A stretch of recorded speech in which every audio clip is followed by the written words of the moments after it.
Conferenza stampa del Comune di Agrigento, siamo con gli assessori Amico e Fontana. Oggi il tema è rifiuti. Innanzitutto dobbiamo spiegare ai cittadini perché è previsto un aumento della Tari e poi il Comune di Agrigento ha una novità che è quella di avviarsi verso la raccolta differenziata, e questo anche perché i rifiuti del Comune viaggiano ormai da troppo tempo.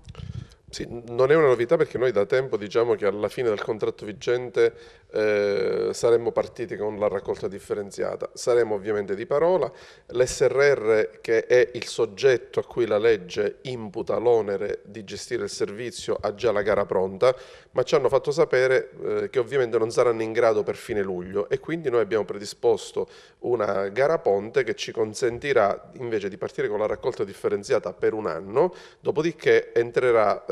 prenderà, diciamo, il soggetto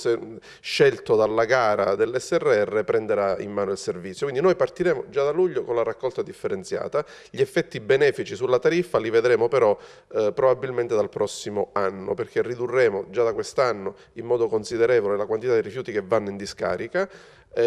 ma solo dal prossimo anno potremo poi, diciamo, questo risparmio spalmarlo sulla Tari dei cittadini.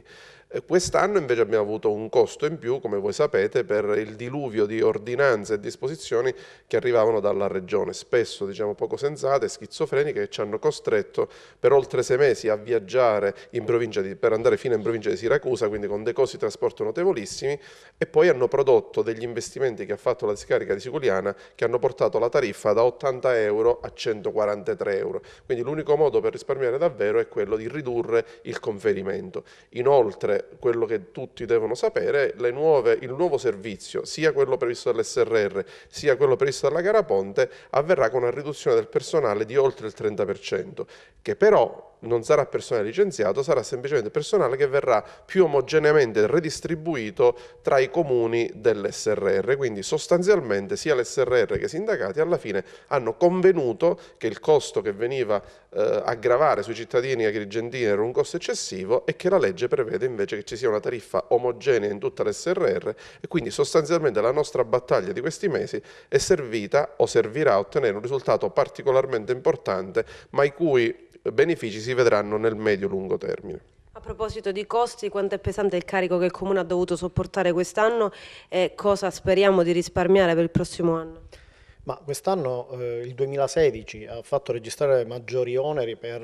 oltre 1,5 milioni. Questo ovviamente, non essendo un costo previsto nella Tari 2016, è stato ribaltato sul 2017 e ha un effetto sulle tariffe del 2017. L'effetto negativo diciamo, compensa per intero il beneficio che proveniva dal nuovo sistema che si attiverà da luglio in poi, e quindi comunque l'incremento è di circa il 3% sulle tariffe non domestiche, mentre per le tariffe domestiche si ha una lieve riduzione della parte fissa e un aumento della parte variabile, che dipende poi dalla estensione dell'immobile e dal numero di componenti della famiglia. Se volessimo parlare di una famiglia media, per avere un'idea. Una famiglia media di 4 unità con un appartamento di 150, 180 metri, 120 metri avrà un incremento di 70-80 euro in un anno.